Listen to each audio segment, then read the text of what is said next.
You're listening to Superpowers of the Soul on the Superpower Up podcast, the show that elevates superpowers to the divine.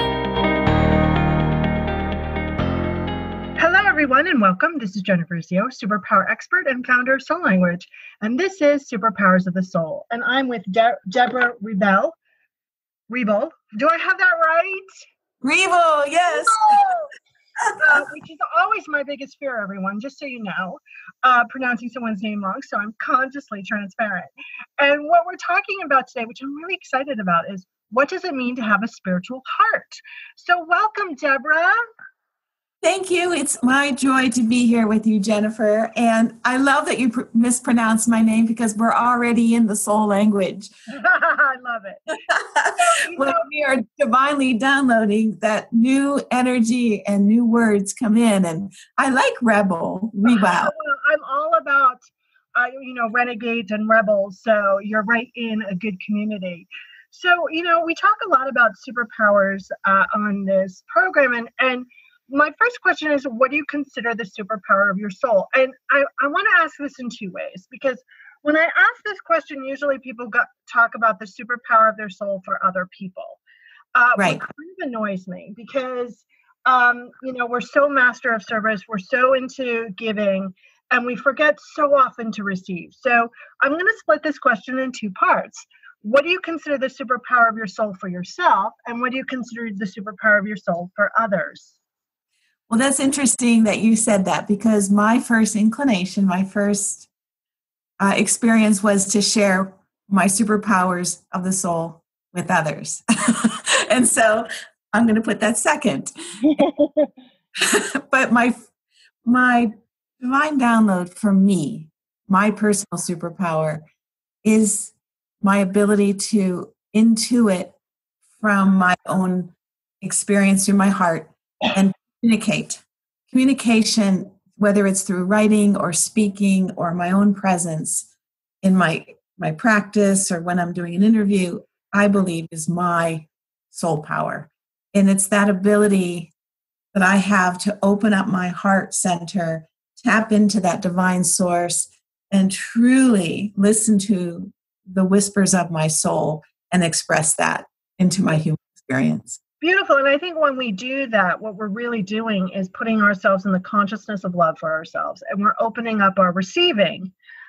So we can just not only receive guidance, but we can receive all of the goodness of the universe. Would you agree? Oh, absolutely. Because that we all have that ability to open our hearts and to receive that divine guidance. Every single human being on this planet. It's just how receptive and how open we are to receiving. And so that's why it's so important that this giving and receiving of energy, I like to see almost like a figure eight of energy that comes in and out of us, that we really honor that and open to that energy. That's how we tap into the soul, as far as I'm concerned. Beautiful. And so what do you consider your superpower of your soul for others? Well, I get to be that beautiful reflection to show others the truth of who they are, to really allow their authentic self, which comes from our soul blueprint, to lead, to trust the wisdom of their hearts. And again, the wisdom of their hearts comes from their soul. And then to shine that light into the world, to be that beacon for others. Beautiful.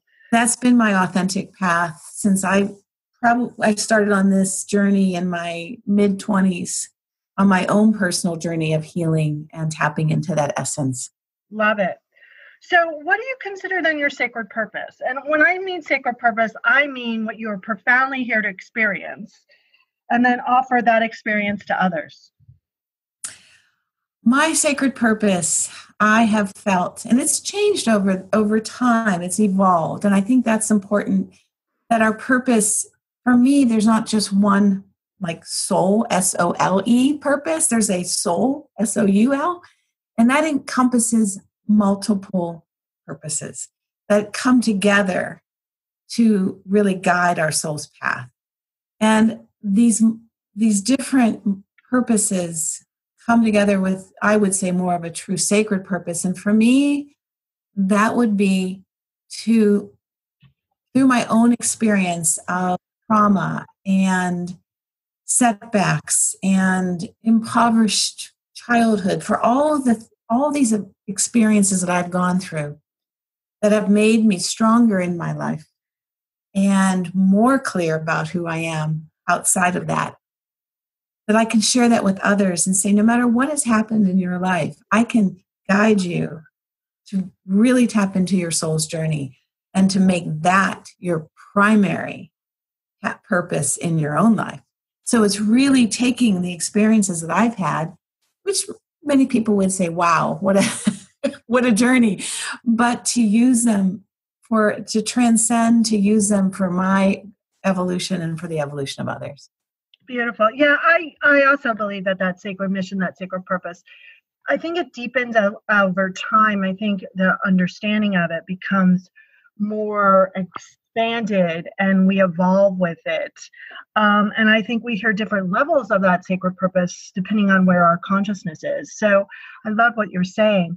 My last question before the break is, what is a common theme that your soul has shared with you?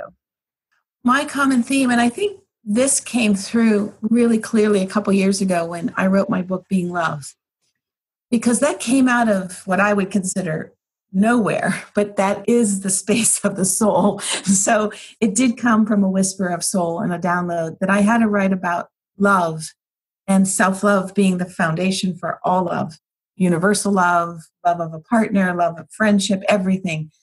And that came from a place that I had a deep healing along in my life to do, which was my own lovelessness.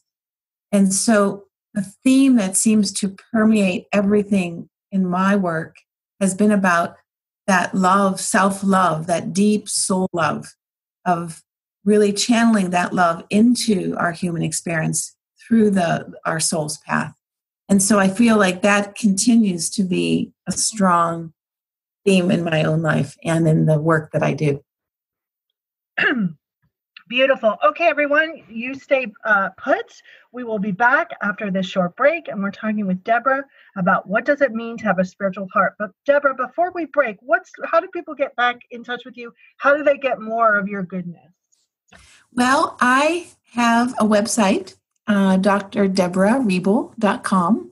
And on that website, I have podcasts myself and blogs and articles. I am also an expert columnist for Aspire magazine, so you'll see my articles every issue. And I have 3 books out that are, my latest one is Soul Hearted Living, and you can get that one or Being Love on Amazon.com.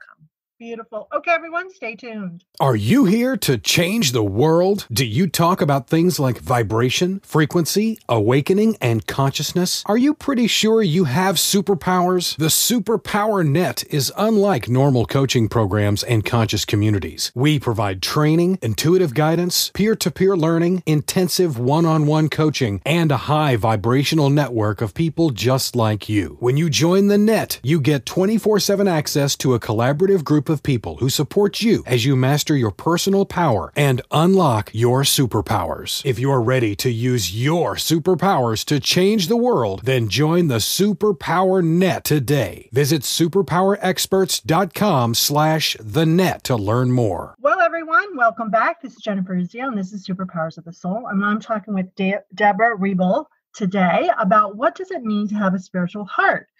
So the first question, of course, is obvious, is what do we mean by spiritual heart? Well, I love your word spiritual heart because I use the word soul heart, and soul hearted is like the key to my whole essence and what I'm all about. And that word came into my conscious awareness, back in 2009 when I first wrote the book Soul Hearted Partnership. And I was writing on a piece of paper, I was doodling, wholehearted. And then all of a sudden this word came in, soul-hearted.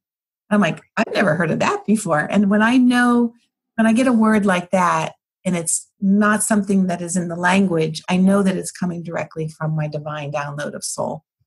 And for me, a spiritual heart, a soul heart, is it's a throughway. It's a way to tap into the essence of who we are, to our soul's path or our soul's blueprint, whatever you want to call it. It's a way that we access that beautiful spiritual information that guides our life. And Yeah. so opening the heart by tapping into it and listening to the whispers of the heart instead of our head or the ego, that's what I would consider a spiritual heart. Yeah. In sign language, we consciously connect to our soul to kind of create that conscious connection so we can hear that soul's guidance. And, Absolutely. right. And of course, we want to do that. So in my verbiage, we increase our, bliss and the power of our soul by utilizing it versus being in suffering. What do you consider one of the kind of quote benefits of being connected to this spiritual heart, to this soulful heart? One of the biggest benefits I feel, besides health, well-being, happiness, joy, and all the rest, is trust.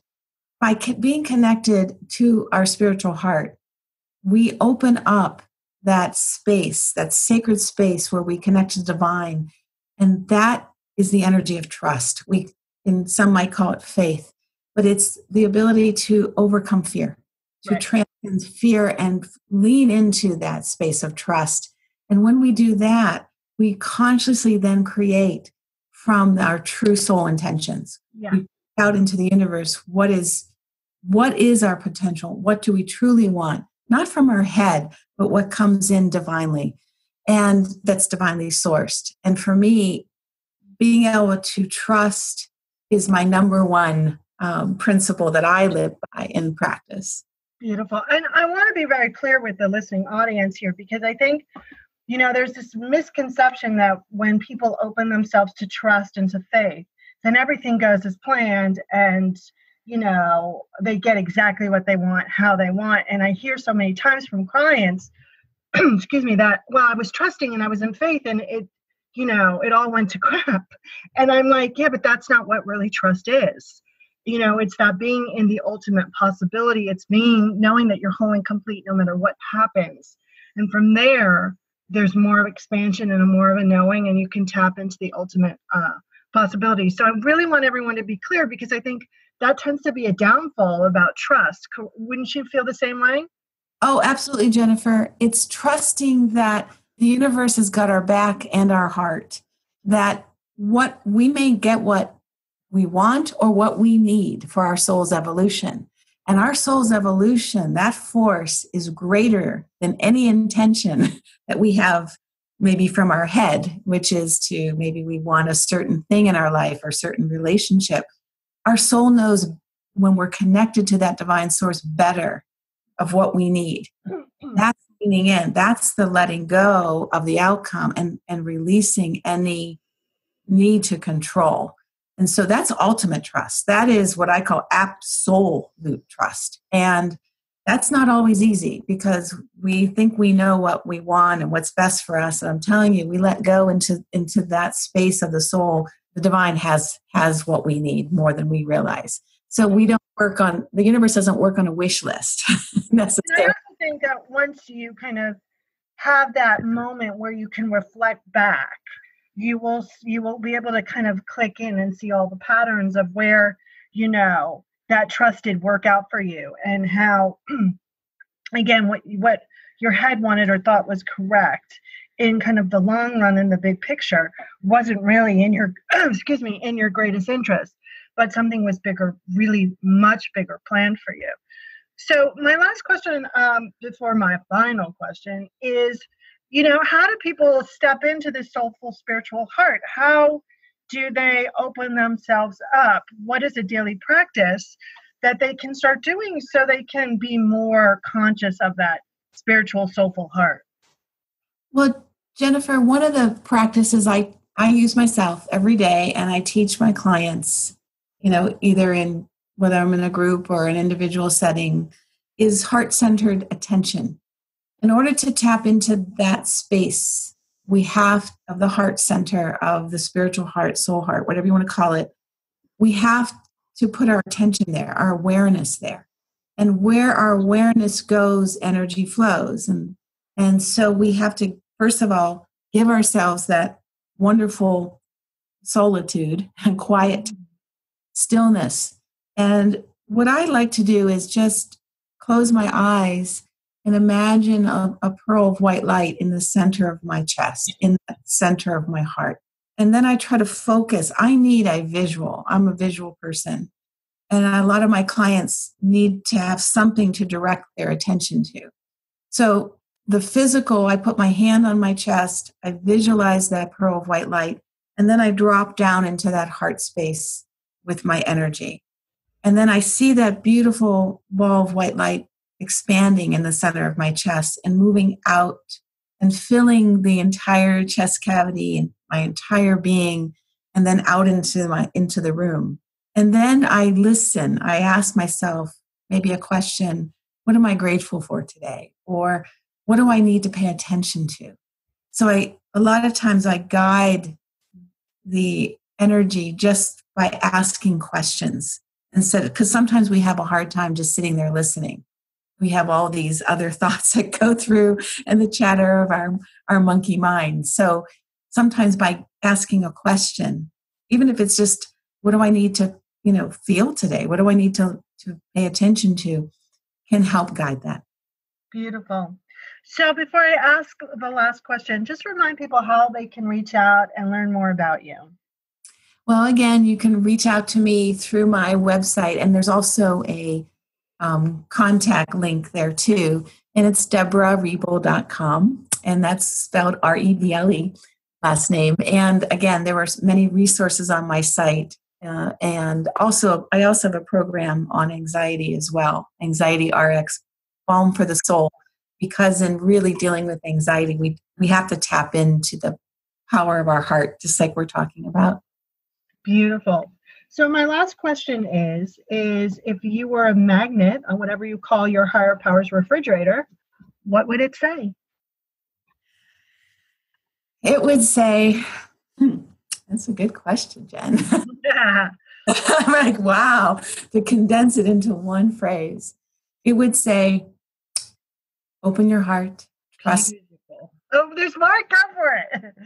And let your heart lead the way. Let your soul lead the way. Beautiful. Well, thank you so much for hanging out with me today and for bringing your soul and your heart to the game. I really appreciate it. And everyone, if you liked what you heard, you can connect with me and all the other experts in the Superpower Net at superpowerexperts.com/the net. Thanks again, and don't forget to find and be your connection. Bye for now. Are you ready to discover your superpowers? Go now to superpowerexperts.com and take the Superpower Quiz today.